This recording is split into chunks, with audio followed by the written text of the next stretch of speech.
राधे कृष्णा। प्रिय भक्तगणों, धर्म ज्ञान चैनल पर आपका स्वागत है। आज इस वीडियो में हम अहोई अष्टमी व्रत की कथा श्रवण करेंगे। अहोई अष्टमी का पर्व हर साल कार्तिक मास की कृष्ण पक्ष की अष्टमी तिथि को मनाया जाता है। इस दिन माताएं अपनी संतान की लंबी आयु, सुख समृद्धि और उज्जवल भविष्य के लिए व्रत रखती हैं। इस दिन अहोई माता की पूजा और अहोई चित्र का दर्शन करना अत्यंत शुभ माना जाता है। अहोई माता को माता पार्वती का रूप माना जाता है। इन्हें संतानों की रक्षा और उनकी लंबी उम्र प्रदान करने वाली देवी के रूप में पूजा जाता है। इनकी पूजा करने से महिलाओं की कुंडली में ऐसे योग बन जाते हैं जिससे बंध्या योग, गर्भपात से मुक्ति, संतान की असमय मृत्यु होना एवं दुष्ट संतान योग आदि सब कुयोग समाप्त हो जाते हैं। धार्मिक कथा के अनुसार अहोई माता का चित्रण एक अहोई यानी कि स्याही या नेवला के रूप में किया जाता है, जिसे एक पौराणिक घटना के प्रतीक रूप में देखा जाता है। कहा जाता है कि प्राचीन समय में एक साहूकार था जिसके 7 बेटे और 7 बहुएं थीं। दिवाली से पहले कार्तिक अष्टमी को 7 बहुएं अपनी इकलौती ननद के साथ जंगल में जाकर खदान में मिट्टी खोद रही थी। वहाँ स्याहू की मांद थी। मिट्टी खोदते समय ननद के हाथ से स्याहू का बच्चा मर गया। इससे स्याहू माता बहुत नाराज़ हो गई और बोली, मैं तेरी कोख बांधूंगी। तब ननद अपनी 7 भाभियों से बोली, तुम में से कोई अपनी कोख बंधवा लो। सभी भाभियों ने अपनी कोख बंधवाने से इनकार कर दिया, परंतु छोटी भाभी सोचने लगी कि अगर मैंने अपनी कोख नहीं बंधवाई तो सासू जी नाराज़ होंगी।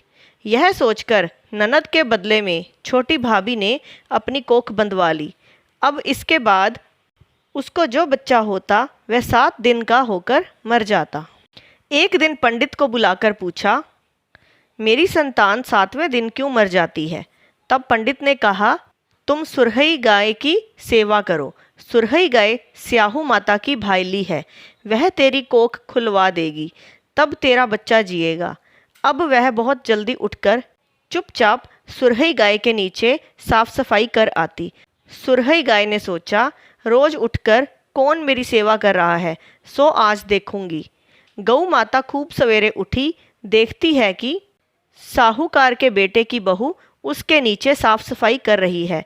गऊ माता उससे बोली, क्या मांगती है?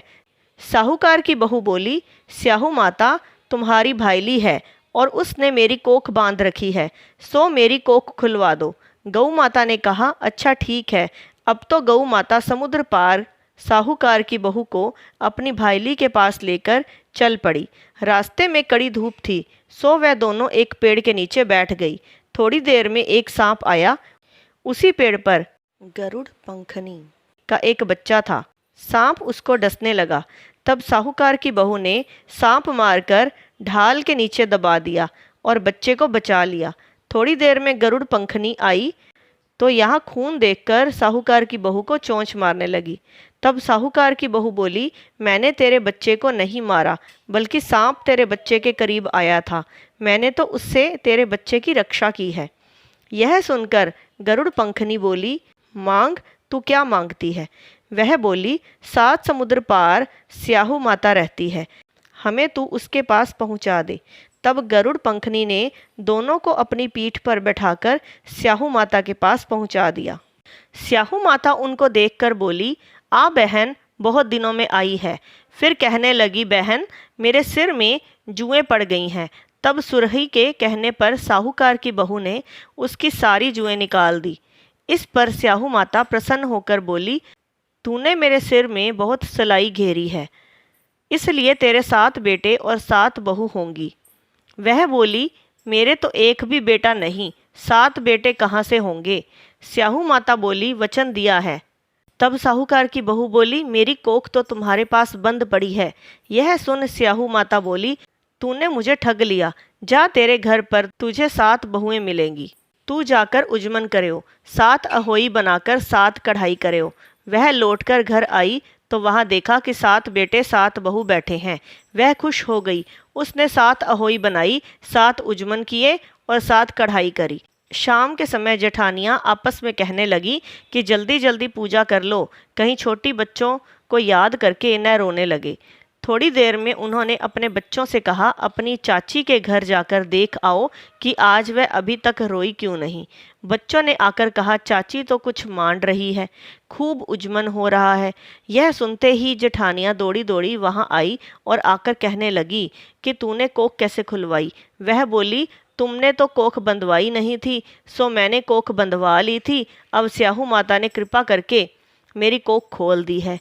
हे स्याहू माता, जिस प्रकार उस साहूकार की बहू की कोख खोली, उसी प्रकार हमारी भी कोख खोलना। बोलो अहोई माता की जय।